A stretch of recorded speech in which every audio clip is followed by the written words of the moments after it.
les histoires de ce monde, toi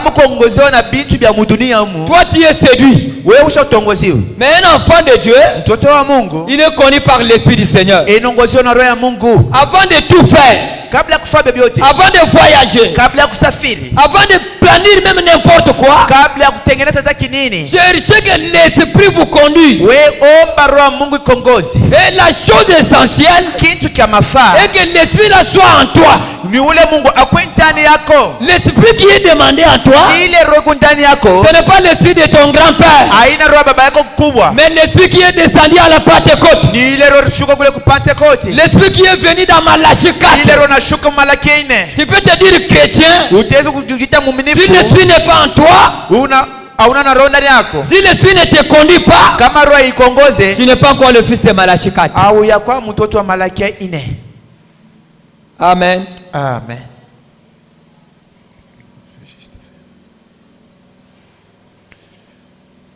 Tous ceux qui sont conduits par de telles histoires sont séduits.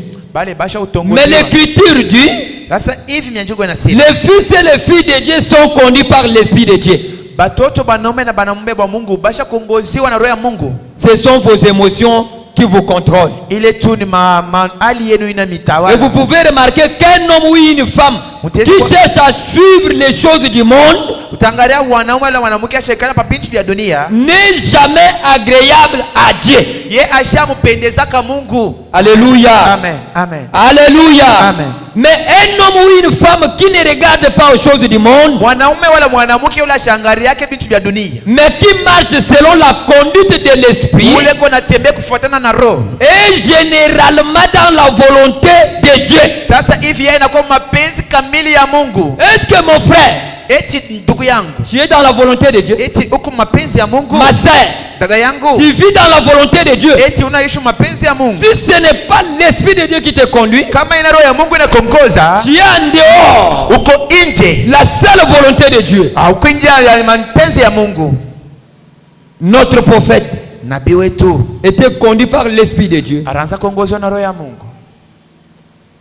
Et voilà, voyez-vous, c'est généralement la grande bataille ce soir. Satan a pris l'œil et la tête de l'homme pour le diriger par la tête. Dieu a pris le cœur. L'homme cherche toujours à accomplir quelque chose par sa tête. Il est censé le faire, mais le cœur pour Dieu, c'est cela la tour de contrôle à partir d'où Dieu contrôle. Dirige ses pensées. Dieu dirige les pensées de l'homme, sa marche et ses émotions. Quelquefois, je me sens heureux que je dois juste libérer cela. Si je ne regarde pas autour et vois quelqu'un, alors voyez-vous, je porte mes regards alors sur les gens. Mais que Dieu m'aide à regarder mes yeux fermés. Je veux simplement être conduit par l'Esprit de Dieu, afin que la chair n'ait rien à faire là-dedans. Souvent, lorsque les ministres montent à la chair, alléluia, amen, ils se mettent à penser, si je parle de telle chose, voici tel membre de mon église, il donne beaucoup d'argent dans cette église, il va quitter. Alors, vous vous mettez de nouveau à regarder à la chair au lieu de l'esprit. Quand un prédicateur monte ici, qui n'est pas connu par l'Esprit de Dieu, il refuse de détailler la vérité.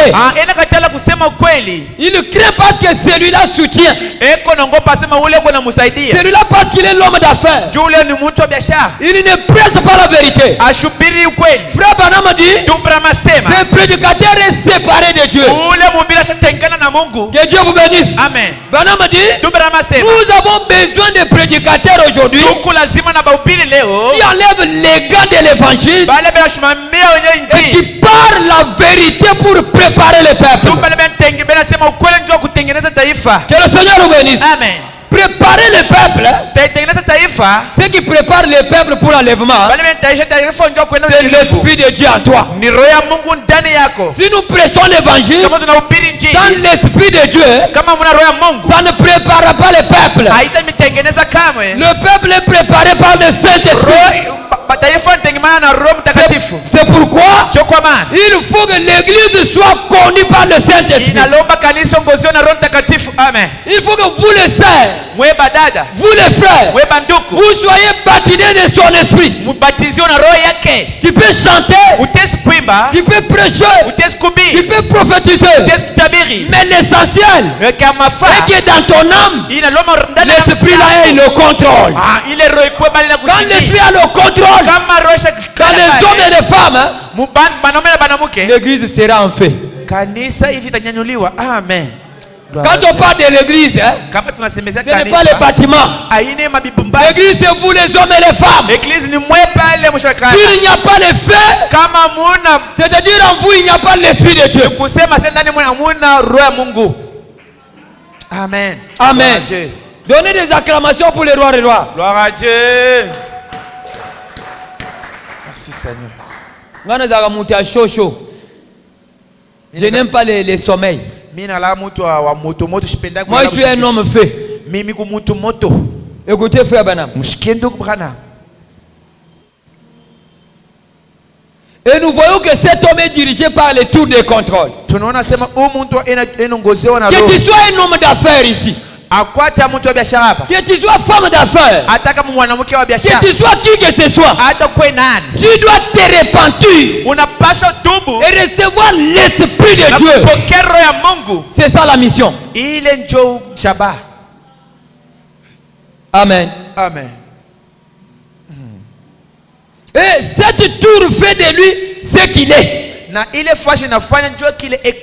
fait agir. Ce sont ses émotions. Il vit par cela.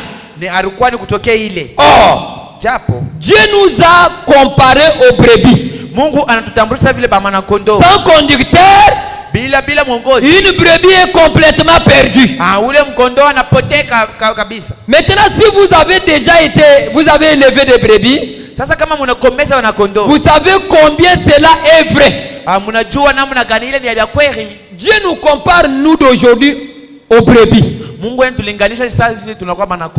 brebis qui n'a pas un conducteur, elle est perdue. Un croyant dans l'église qui n'écoute pas son pasteur, il n'est pas connu par l'esprit de Dieu. C'est un rebelle. Quand l'esprit de Dieu est en toi, tu dois soumettre à ton berger. Qui est soumis à son pasteur? Ce soir, si tu n'es pas soumis à ton pasteur, l'esprit qui est en toi n'est pas de Dieu. Amen. Amen. Parce que l'esprit de Dieu te conduira à être soumis à la parole.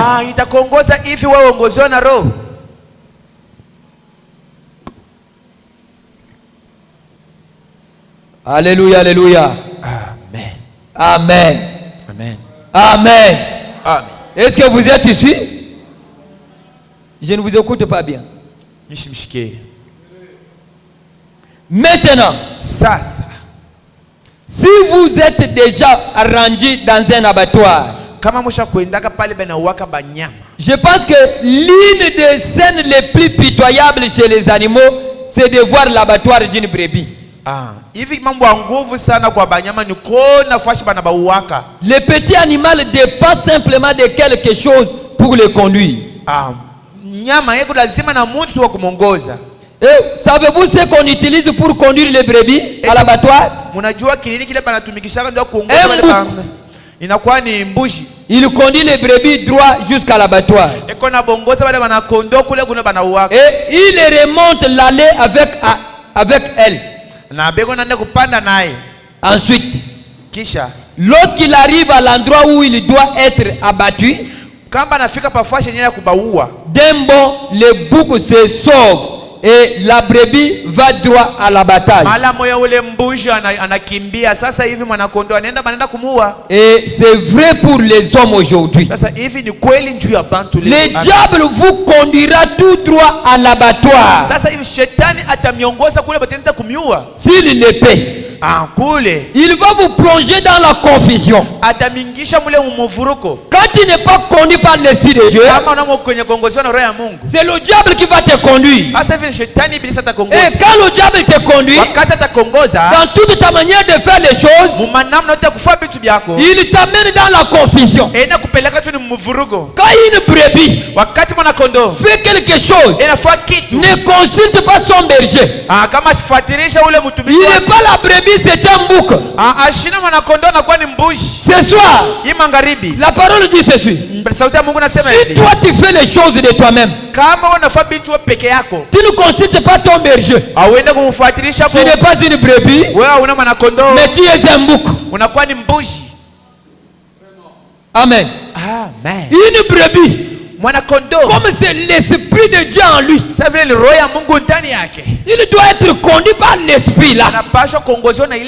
Et quand l'Esprit te conduit, il te conduit vers la parole. Amen. Amen. Tu trouves quelqu'un beaucoup de prophéties là, il parle des messages, mais la vie de la parole n'est plus. Il n'a pas l'Esprit de Dieu. Quoi qu'il prophétise, trouvez un garçon qui vient, un garçon, un prédicateur, trop de prophéties, mais ce qu'il fait dans des voisinages, en cache-cache, contraire à la parole. Quoi qu'il parle bien, mais en lui, c'est un bouc. Amen. L'Esprit de Dieu dans la personne produira les fruits de Dieu. Amen. Donne-moi 100 000. Je vais te faire la conduite. Ça, ce n'est pas la conduite. Parce que la conduite de Dieu conduira la parole. Dieu a dit que je puisse te laver de l'eau au sein là, derrière, là-bas, tout parce que pour que tu mettes au monde. Ça, n'appelez pas l'Esprit de Dieu. Ça, c'est Satan incarné. Branham dit, dans cet âge, nous croyons même au non-écrit. Mais les non-écrits qui conduisent à la parole, ce n'est pas les non-écrits du désordre. Et reste ma femme pour que tu mettes au monde, c'est ce que Dieu a dit. Ça, c'est le diable qui a dit. Et quand toi tu es connu par l'Esprit de Dieu, tu diras non à ce qui n'est pas de Dieu.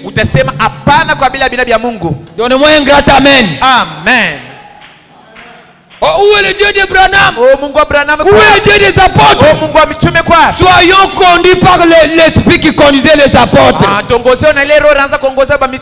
Sinon, on déconne. Au côté, il y a ma brochure, une histoire. Il faut que l'homme qui a parlé dans les brochures, l'Esprit là, qui était dans l'homme de Kentucky, soit d'abord à toi. Amen. Amen. Amen. C'est pourquoi avec cette écriture, nous allons allumer le feu. Et vous, et nous tous, nous allons défier Dieu pour bouger ces quartiers. Amen. Oh là là là là.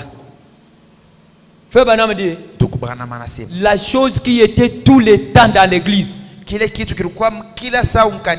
qui faisait avancer l'église, ne plus encore.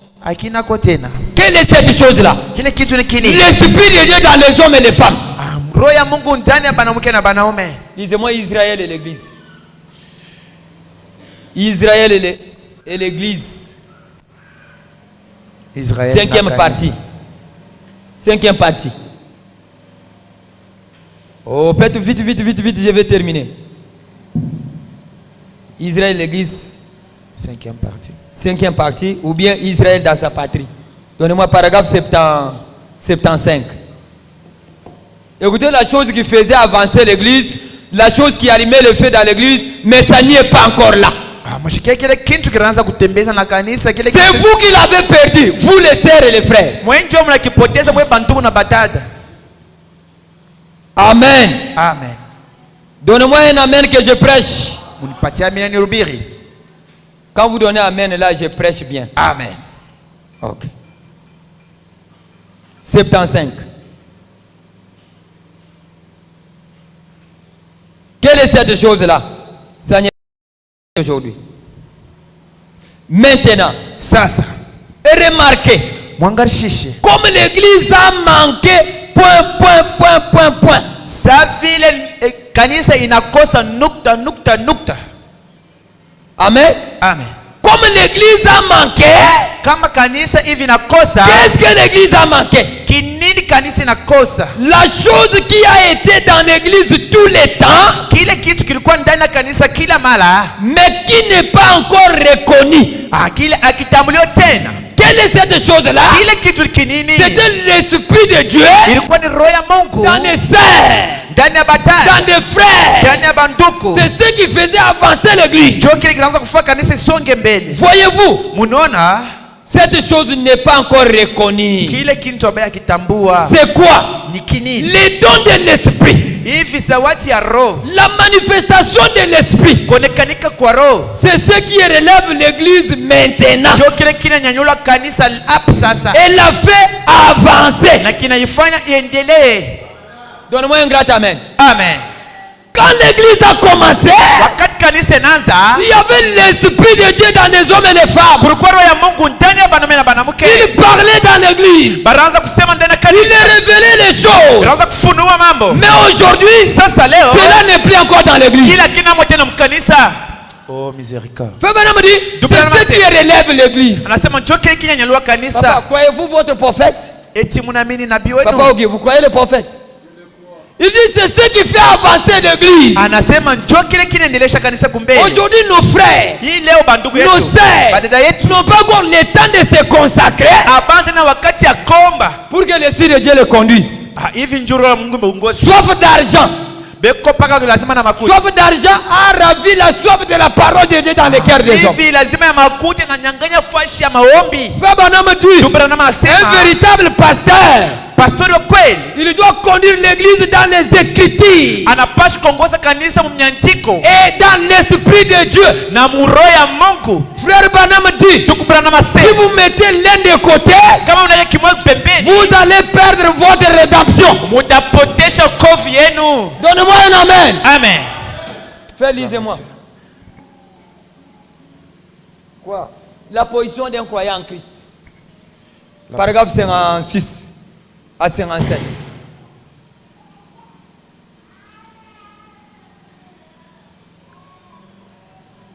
Que Dieu vous bénisse. Ça entre bien? Ok. Paragraphe 56. La chose qui était tout l'état dans l'église n'est plus. La soif de la parole, de l'esprit de Dieu n'est plus dans les hommes et les femmes. Seulement le projet d'argent. Tout n'est que vanité. Le monde n'a pas quelque chose de bien à nous donner. Tout ce que nous avons ici au monde, ce n'est que vanité. Sur la terre, nous sommes voyageurs et pèlerins. Marchons avec Dieu.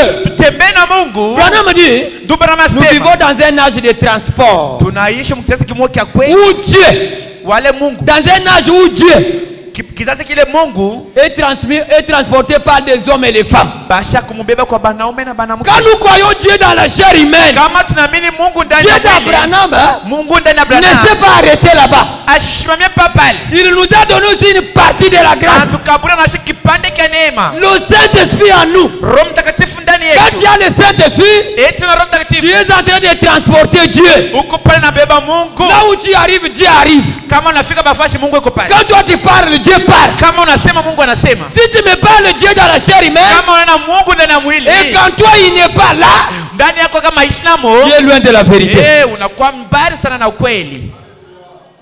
Amen. Amen. Amen. Être connu par l'Esprit de Dieu. Kuongoziwa na roho ya Mungu. C'est ça la doctrine de la Bible. Ile ndio na kwa mafundisho ya Biblia. Ce n'est pas aujourd'hui Aina leo. ce que nous voyons chez les gens. Tunaona tu ni bantu tubule. Oh, l'Esprit me dit, Roho ya Mungu. l'Esprit il a trop de coquerie, Roho ile inaenda kunyang'anya, inaenda kuiba. trop de violations, Inaenda kubaka. trop de gaffes. Mambo kubwa ya Là, mubaya. ce n'est pas l'Esprit de Dieu. Ile haina roho ya Mungu. Le temps s'écoule, mais j'ai un petit quelque chose en plus ici à vous montrer. Ou bien, excusez-moi, je vais enseigner cela un moment à la lumière de la parole. Wakati inapita hivi muniruhusu nitasema hiyo kufuatana na nuru. Juste un instant avant de terminer. Wakati tu kidogo kabla ya kuisha. Comprenez-vous ce que je vais dire, mes amis? Eti munaelewa kile mnafaa ku. Nous, les gens du plein évangile, Shibantu ba injili kamili. je crois le credo de la croix. Naamini mafundisho ya kumsalaba. Mais en fait, Sasa nous ferions mieux de veiller. tunafaa mzuri kukesha. Amen. Nous ferions mieux de faire quoi? De veiller. Tunafaa kukesha. Sur quoi? Panini? L'église du plein évangile est divisée en deux tendances maintenant. Kanisa yenye ya neno kamili isha kabulana mara mbili sasa. L'église du plein évangile Kanisa neno kamili est divisée en deux tendances maintenant. basha kabula manamna mbili sasa. L'une d'elles devient froide, Moja inakuwa ya baridi, l'autre devient formaliste nyingine inakuwa hivi ya mambo et indifférente na aina ya kuelewa tu. sur une ligne dangereuse. Mkistari kimwa kibaya kabisa. L'autre devient une bande de toutes sortes de choses mystiques ici. Mtu anakuwa tu ni fashi ya bintu mwa bibaya hapa. Et des choses élevées Na bintu mwa bya juu. qui ne sont même pas scripturaires. Bila bina tabia mzuri. Faites attention à cela. Mukebe ange kwa ile. Et restez au milieu de la route, frère. Mubakie kama mubalabala. Prenez position pour le même évangile. Mubebe mushimamo ndio kupenda neno. Amenant toutes choses. Muite kile kitu. Amenant toute la sainteté du Seigneur Jésus-Christ. Mupeleke mulete kile utakatifu wote wa Yesu. Appela de deux côtés. Muite mangambo yote mbili. Mais Lakini ne vous rangez ni d'un côté ni de l'autre. mwe mushukwe huku wala huku. Sinon, Kama ina vile. votre adoption va quitter. Voyez-vous? Hivi ubebeleo kwenu kutatoka.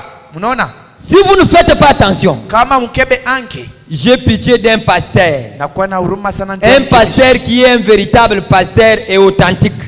Mtumishi mwa wa kweli. Voici Mnaona? un membre d'église qui veut devenir fanatique. Anakuya hivi ni mshimamu mfurahifu tu wa bitu fulani. Voici un autre qui, d'un côté, veut faire les choses avec des rites. Hivi unaona mwingine anafaa kufanya bintu bingine na bengine. Enlevez cela. Mutoshe. D'habitude, Mkazo weso. ceux qui sont froids Bale beko babaridi. et formalistes deviennent point. Banakuya nukta. Parce qu'ils sont instruits Juvi basha kufunda sana. du type cultivé. Basha kufunda kabisa. Au point que tous deux n'ont rien de spirituel. Vile bale bote abana tena mambo ya kiroho. Et la première chose, Kintu cha kwanza. vous savez, Mnajua toute votre église devient très froide. kanisa yote mshimina kwa baridi. Et s'ils ne font pas attention, Kama bakebe ange. les deux groupes vont en être en train de se glorifier. Bale bote bawile batena benda kujitukuza tu. Vous savez si ce que fait Bana parle là? Eti mnashike kile ndio Branham anasema. Comme aujourd'hui nous avons d'autres gens, Sasa vile tunakuwa na bantu bengine. ils ne se tiennent pas sur le message, sur les écritures, sur la parole, et on seulement, nous avons la prophétie. Il arrive ici, il ne prêche pas, il lit seulement la Bible. Allez, tout le monde entre là dans son esprit. Hivi Le culte sort comme cela. Bengine banatoka huko. Si vous ne faites pas attention, éloignez-vous. Et restez sur ce qui est scripturaire. Un autre groupe, c'est quoi? Nous, c'est seulement les Écritures. Si l'Esprit parle ici, on met de côté. Il dit tous les deux, marchez au milieu de la route. Prenez la parole écrite. Prenons l'Esprit. Mettons ensemble. Allez-y maintenant de l'avant. C'est là où l'église sera en fait. Sinon, les autres deviendront fanatiques. Les autres là, froids. Les autres formalistes. Amen. Okutu kama église oyo baboyo kamulimu kazama lili moka kosakanate.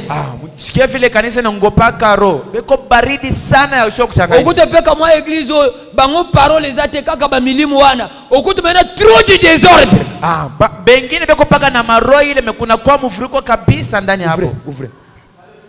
Il faut que je lise, ce n'est pas moi qui parle. Inafai nisome, yana mimi ndio ninasema. C'est notre prophète. Ni nabii wetu. Et tous deux deviennent formalistes. Parce qu'ils sont instruits du type cultivé. Et la première chose, vous savez, toute votre église devient froide.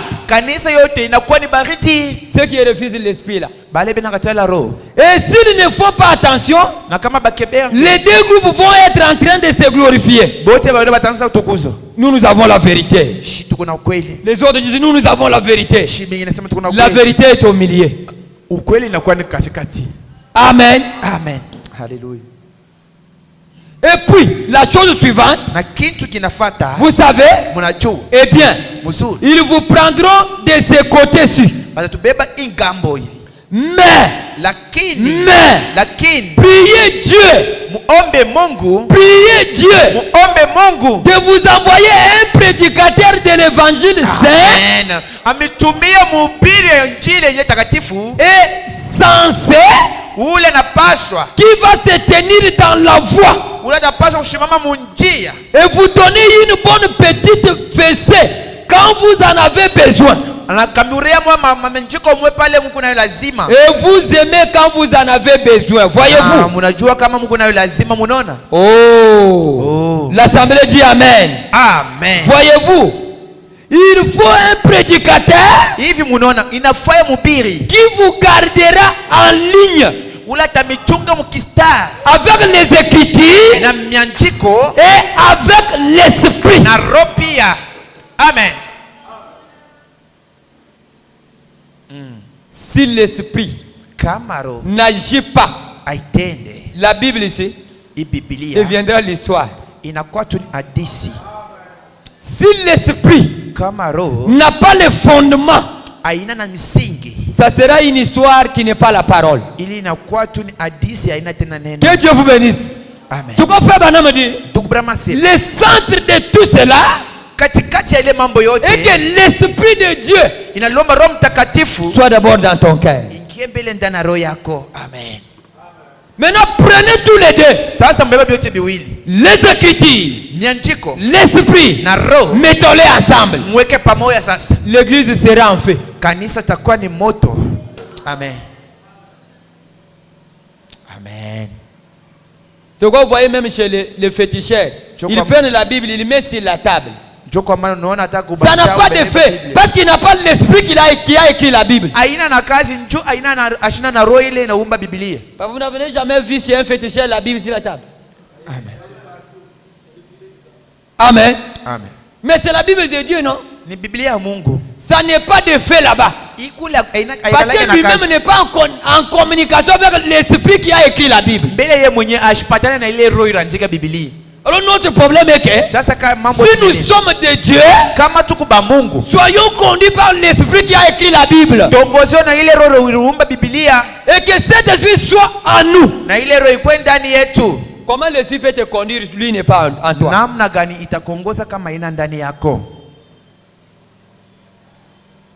Amen. Amen. Amen. Prenez, allez-y avec tous les deux, les Écritures et avec l'Esprit. Il est un berger qui veille sur votre âme. Et si vous avez ce genre de pasteur là, courez vers Dieu, priez pour lui tous les temps. Amen. Dites à Dieu merci pour le pasteur James. Que chacun dise à son prochain merci pour le pasteur James. Quand vous avez un pasteur qui vous conduit dans les Écritures et dans l'Esprit, courez vers Dieu, priez pour lui à tout moment. Kama mko na mchungaji eko na miongoza kwa Mungu na kwa roho, mkimbilia kwa Mungu na mumwombee kila wakati. Alléluia. Amen. Amen. Vous êtes ici? Amen. Nous sommes presque pour terminer. Karibu na kumaliza. Prenez la vie éternelle et comment la recevoir? Tubebe uzima wa milele na namna gani ya kuupokea. La vie éternelle et comment la recevoir? Je parle sur la conduite de l'Esprit de Dieu. Amen. La brochure que j'ai dit, la vie éternelle, comment la recevoir? 168. Tu peux lire.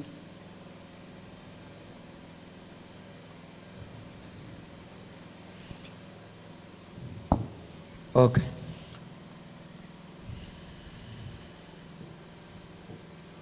Si vous avez des brochures là, lisez avec moi. Et aujourd'hui, Dieu peut toujours prendre un homme ou une femme dans ses tabernacles ou ailleurs. Mungu anaweza kubeba mwanaume wala mwanamke mwenye hekalu wala kwingine.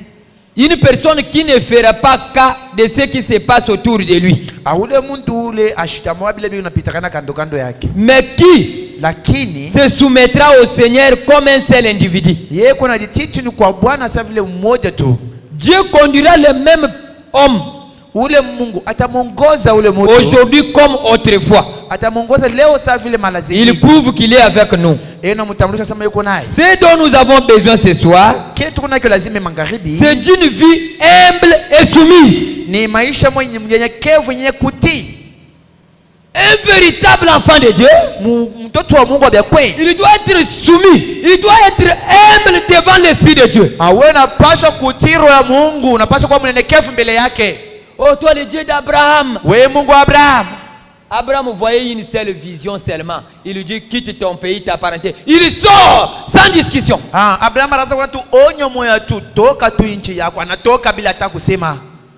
le Dieu d'Abraham sera ton Dieu si tu n'obéis pas au même esprit qui était à Abraham? Une brebis ne veut pas contredire son berger. Mais aujourd'hui, il nous parle autre chose. Il nous parle autre chose. Les croyants parlent autre chose. Quel esprit est en toi? Rebelle. Tu n'es pas le fils de Dieu.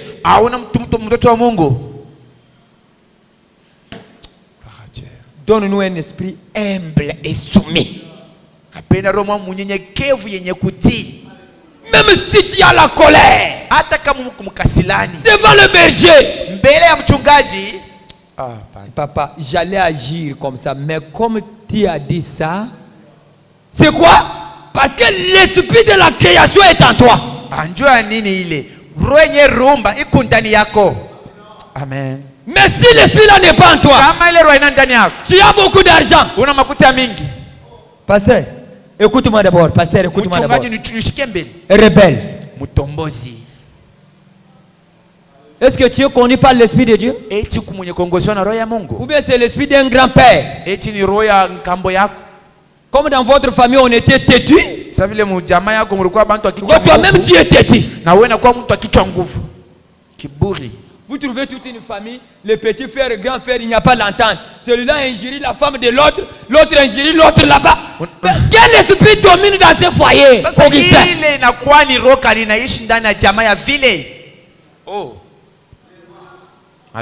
Ça c'est démoniaque, non?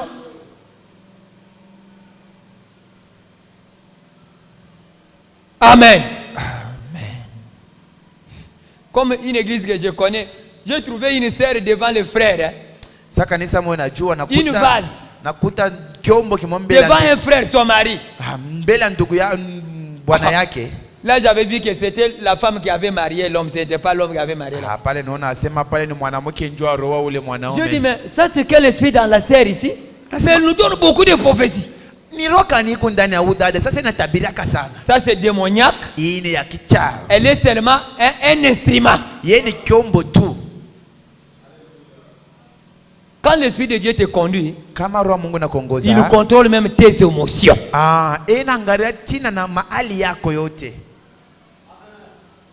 Alléluia. Amen. Donne-nous un esprit humble et soumis. Une vie humble. Un frère, s'il a touché un peu de moyens, très orgueilleux, le pasteur n'a pas de valeur, très orgueilleux là. Pas même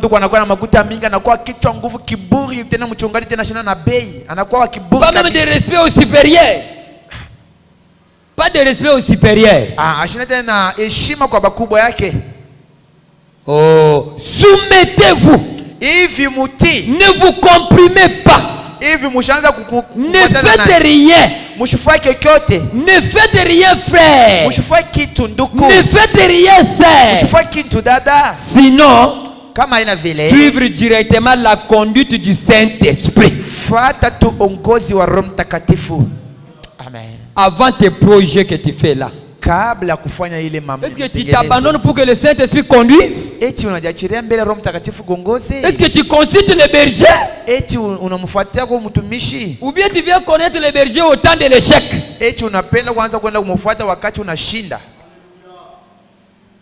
Est-ce que vous êtes ici? Amen. Je termine. Je vais terminer. On m'a donné les minutes. Je suis encore là. Voilà.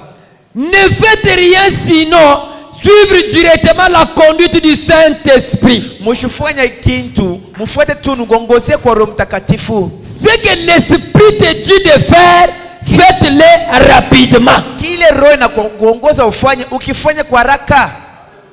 Ça peut faire même un message sort par une sœur pour obéir un problème. Il donne des explications. Or, c'est Dieu qui a parlé. Vous êtes séparés de Dieu carrément. Oh. Alléluia. Amen. Si nous sommes des hommes et des femmes qui soumettent à l'esprit, nous serons des hommes faits.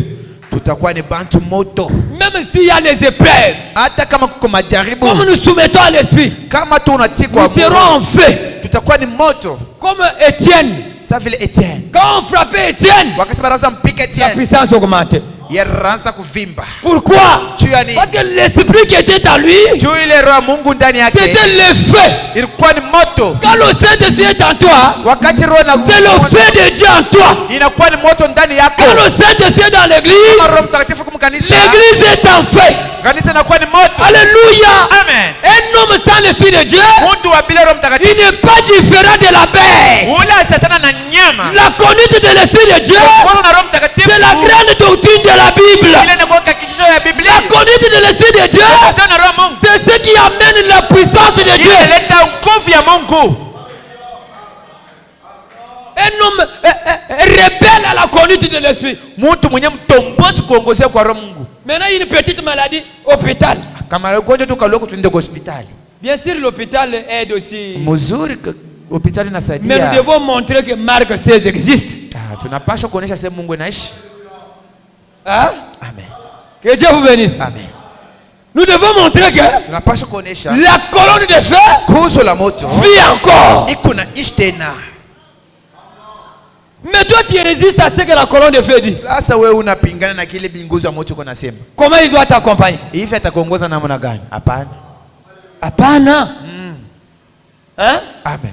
Dieu n'échoue jamais. Rien n'est difficile à Dieu. Hakuna kitu kia nguvu kwa Mungu. Hakuna kia nguvu Mungu. Kia nguvu kwa Mungu. Amen. Amen. Gloire à Dieu. C'est à nous qui sommes rebelles. C'est pourquoi Dieu nous résiste. Kwa shibi kubatombozi Mungu eko na donc ashtuti. Oh, pasteur, ton Dieu ici ne fait rien. Oh, pasteur, moi. Non, soumettez à Dieu. Toutes les lois de ta famille, toutes les lois de malédiction n'auront pas d'effet sur toi. Ile malana yote ya malana ya maujama yako haitakuwa na kazi paweye. Notre prophète William Branham, nabii wetu ndugu Branham, né dans une famille pauvre, mais ces malédictions-là n'ont pas eu le pouvoir sur lui. Parce qu'il était soumis à l'esprit qui a créé le monde. Si aujourd'hui, vous êtes encore liés par les malheurs de la tribu, c'est parce qu'on est rebelle à l'esprit de Dieu et que lui-même l'esprit de Dieu n'est pas en vous. Si tu vois que le Saint-Esprit n'est pas encore en toi, ne soyez pas libre. Soyez devant l'autel. Pleurez. Pleurez. Répentez-vous afin qu'il entre en vous. Quand tu as le Saint-Esprit, tu es un petit Dieu. Nous pouvons créer même un nouveau monde. Ce que nous lions, le ciel lit. Ce que nous déclarons, le ciel honore. C'est là où le prophète dit, si réellement nous sommes les ambassadeurs de Dieu sur la terre, il doit honorer nos paroles. Quand est-ce que quand nous soumettons à l'esprit de la parole? Amen. Amen. Le pasteur qui est représenté par le Saint-Esprit te dit la chose, soit tu fais le contraire. Après, papa, je ne vois pas ton Dieu. Hein? Je ne vois pas ton Dieu, papa. Je ne vois pas ton Dieu. Le Dieu qui avait béni John Charit là.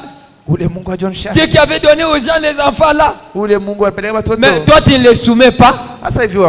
Okobele la gaba promesse. Mais okomona ngote. Que Dieu vous bénisse. Amen. Ce dont nous avons besoin aujourd'hui, c'est une vie humble et soumise. Quand tu as le Saint-Esprit, même si Dieu t'a donné beaucoup d'argent, tu dois soumettre à ton pasteur. Tu dois soumettre à la parole. Amen. Aujourd'hui, frère Micro, si Dieu lui donne l'argent, le projet de beaucoup de femmes, il change même cette église. Il change cette église. Il cherche des églises là. D'un niveau. À savoir que ce n'est pas l'esprit de Dieu. Il y a. Oui. À savoir que ce n'est pas l'esprit de Dieu. Est-ce que vous comprenez là-bas ce qu'il dit? Okay. Nous avons besoin d'une vie humble et soumise. Soumettez-vous. Ne vous comprimez pas. Ne faites rien sinon suivre la conduite du Saint-Esprit. Ce que l'Esprit dit de faire, faites-le rapidement. Ne dites pas, eh bien, j'attendrai voir ce que ceci est et ce que cela est. Ce que le Saint-Esprit ordonne, allez le faire.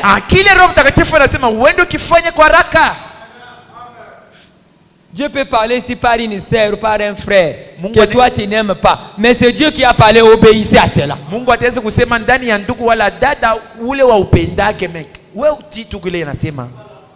Nous voyons les choses là, des prophéties, c'est du désordre.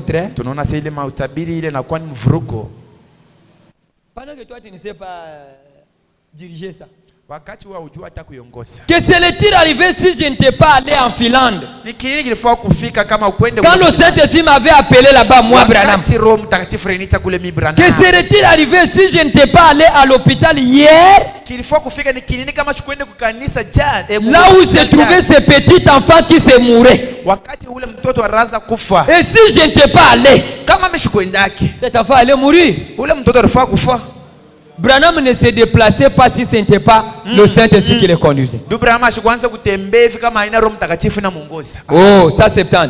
C'est l'obéissance vaut mieux que les sacrifices. Amen. Faites ce que le Saint-Esprit ordonne. Ce dont nous avons besoin ce soir, c'est de laisser tomber beaucoup de nos petites vieilles idées étroites qu'on nous avait données.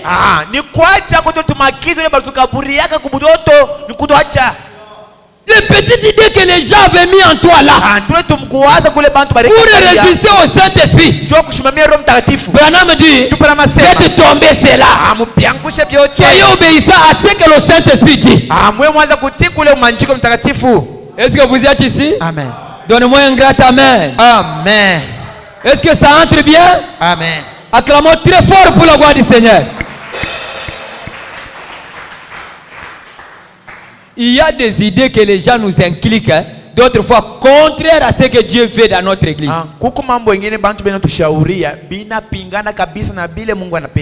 Quelqu'un t'inculque des idées là-bas selon sa compréhension propre. Le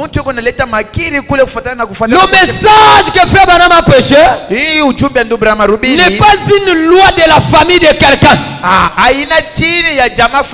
Le message que Frère Branham a prêché ne vient même pas du Kentucky. Le message que nous avons aujourd'hui ne vient pas de la connaissance d'un homme. Ce message, c'est Dieu lui-même. C'est révélé dans la chair humaine. C'est le grand Elohim. Celui qui était chez Abraham, qui a porté la chair pour nous visiter à ce temps du soir. C'est là où Frère Branham dit, les péchés aujourd'hui, c'est refuser de croire Dieu dans la chair humaine. Et le Dieu de Branham, il doit être mon Dieu. Il doit être ton Dieu. Il doit être ton Dieu. Il doit être ton Dieu. Quand le Saint-Esprit est en toi. Alléluia. Le message n'est pas quelque chose où nous pouvons nous appuyer sur la pensée de quelqu'un. Non. Même si le monde entier compte sur cette personne-là, nous comptons sur ce que le message dit. Marchons vers les Écritures. Marchons aussi vers l'Esprit. Que tous les deux soient en œuvre dans nos familles. Soyons des hommes et des femmes qui sont conduits par l'Esprit de Dieu. Dans nos services, dans notre église, laissons l'Esprit nous conduire. Et l'Esprit de Dieu est reconnu par le Fils de Dieu. Et revenons à la parole. Et revenons au message. Ce n'est pas la pensée d'un homme, mais la pensée du Créateur. Pour ce soir, que Dieu vous bénisse. Amen. Gloire à Dieu.